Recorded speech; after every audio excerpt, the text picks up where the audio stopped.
State your name, please, ma'am. Cathy Ferguson.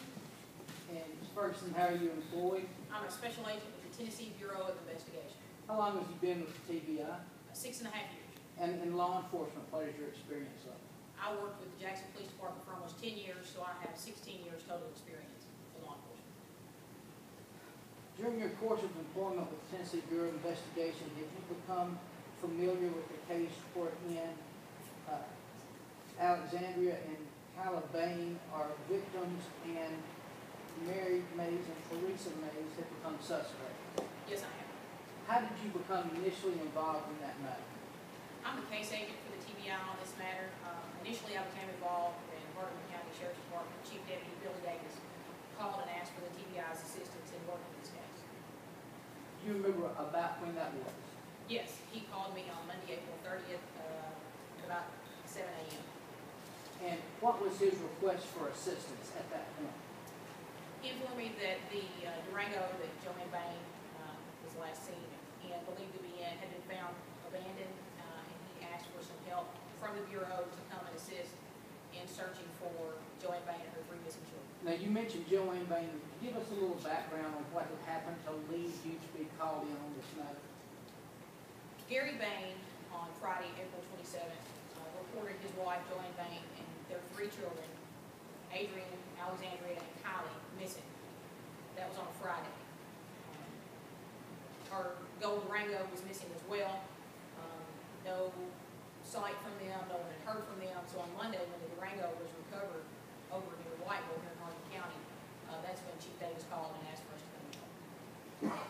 When you initially received the call, is this a missing persons case or a murder investigation? Initially, it was a missing persons case. What type of steps do you take generally in a missing persons case? Well, it's case specific. In this case, specifically, we look at cell phone usage, we look at bank records, we reach out to the missing person's friends, family. We began looking to see if anybody had seen them recently, and we tracked their last known location up to the point where they went missing and see if we could fit the pieces of the puzzle together from there. Was that done in this case? Yes, it was.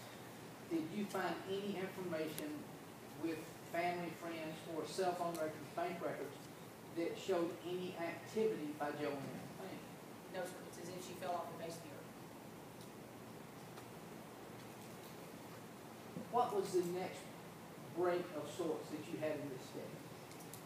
We knew early on that Adam Mays was a suspect in this case. Either he was the last person that we knew of that had seen Joanne and the children.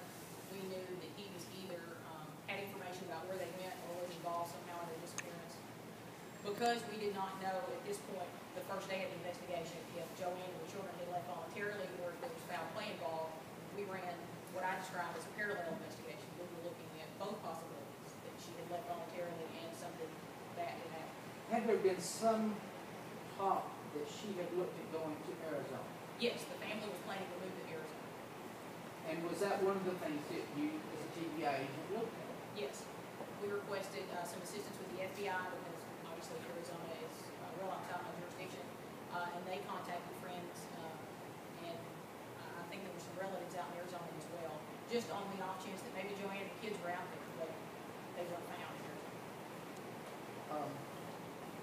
How did the investigation into Adam Mays proceed, either as an interested person related to their being missing or otherwise? On that Monday, the 30th, we sent a TBI agent and an FBI agent down to Guntown, Mississippi to speak to Adam Mays. He spoke to both agents, said he had no idea what happened to Joanne or the kids. He had seen them on that Thursday night, Friday morning, the 27th, but didn't have any idea where they were. Let me go into one thing real quick. When you said that they disappeared the 27th around that date, from what location did they disappear? Their home in Whiteville, Tennessee. And that's here in Hardeman County? Yes, it is. And I'm sorry, you were talking about what Adam Mays had said about having not seen them since that day here in Hardeman County. Yes, he gave a statement to both agents that he didn't know where they went, what had happened. He had seen them himself and the family packing to move to Arizona. When he left the bank residence to go back to Guntown, everybody was there. Just through the normal course of business, Adam's story didn't add up, and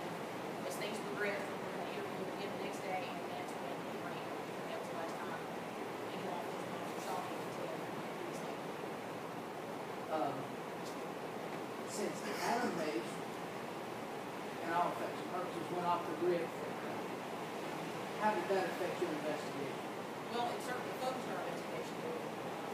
We began looking even deeper into Adam Mays, began interviewing his friends and family to include their interests, to try to determine where Adam was, why he left. And we knew that he obviously had information about Joanne because he ran. That was very suspicious. Now, at that point in time, were either Teresa Mays or Mary Mays suspects? No. Basically, your conversations with them was just to get information on Adam. Is that correct? Yes, I specifically never spoke with Mary and Teresa. I was at the command post in Jackson. Just because of the scope of this investigation, at this point we knew that we had multiple jurisdictions that had gone across state lines. There were multiple agencies that were involved, so there were a variety of agents that interviewed Mary and Teresa several times. And you said there are multiple agencies. How many agencies were involved in this investigation that you can think of? Probably close to a dozen or more. I mean, through the entire course of the investigation. Specifically law enforcement agencies involved? Yes.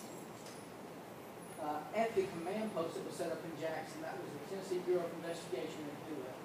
The FBI and the Hardin County Sheriff's Department was in and out there.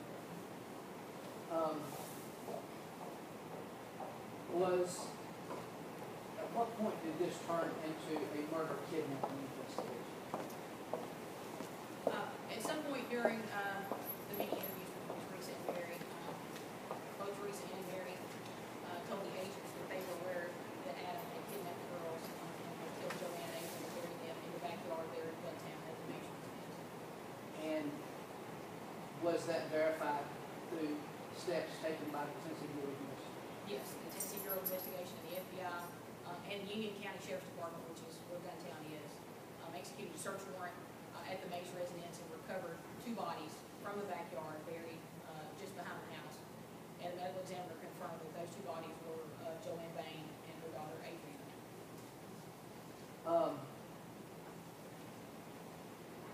Again, at this point, who was your suspect in the murder kidnapping? Adam Mays.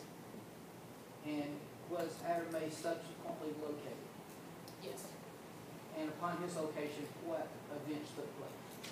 Adam and the 2 girls, the surviving girls, Alex and Kylie, were hiding in the woods not far, still there in Union County, Mississippi, when the officer walked up and basically surprised him. Adam pulled a gun out of his waistband and shot and killed himself. And the 2 girls were recovered safely, is that Yes, correct? yes they were. That comes as a surprise to you. That was a blessing. Good work. In the course of this investigation, was it shown that the defendant in this matter, Teresa Mays, had any involvement? Yes. Okay. And can you identify the woman in orange sitting next to Ms. Johnson at the table across from me? Yes, that's Teresa Mays.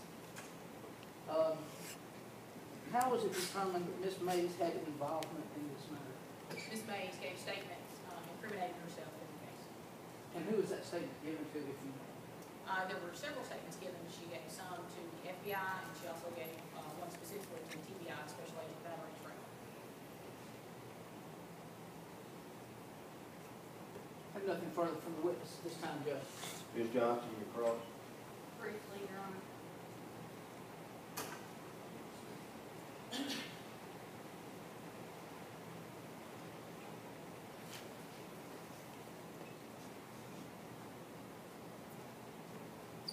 Agent Ferguson, do you recall at what point that Mary and Teresa told that the girls had to kidnap Adam and that Joanne and Adrian were dead?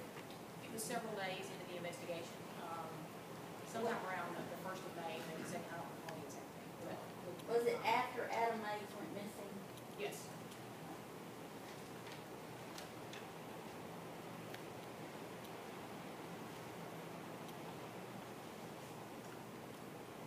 And they didn't give that statement directly to you. Was that the one that was given by Teresa to Agent Trout? That specific statement was given on May 7th. There were a number of statements given from the first day on the 30th when April we came 30th. Yes, April 30th, all the way through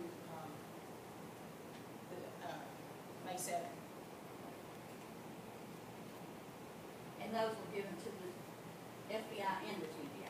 Yes, as well as, Union County Sheriff's Department, with multiple agencies involved, there were multiple people that spoke to both Mary and Teresa. Union County, Mississippi. Yes, ma'am. And after Adam Mays went missing is when they told, that you could find the bodies, and that at that point they believed, I get the girls' names mixed up. Khalid and Alex were still alive. Yes, but Teresa's statement, admitting that did not come right after Adam went missing. There were, it was a progression. Her Okay. statements were initially lies, half-truths, Vague. trying to throw us off the scent of Adam, until eventually she did begin to give us more information. And even after her initial statement of, well, the bodies are in the backyard, from there on, again, there were half-truths given as far as to her involvement in the case, leading up into the final statement that she gave on May 7th to Agent Trout. Okay. And how many of those statements did you actually take? I did not take any statements from Teresa. Okay. So, you've never actually taken a statement from Teresa Mays? No, I have not. Thank you. No other questions? You think you step down? Again, may Ms. Johnson and I approach her on Yes.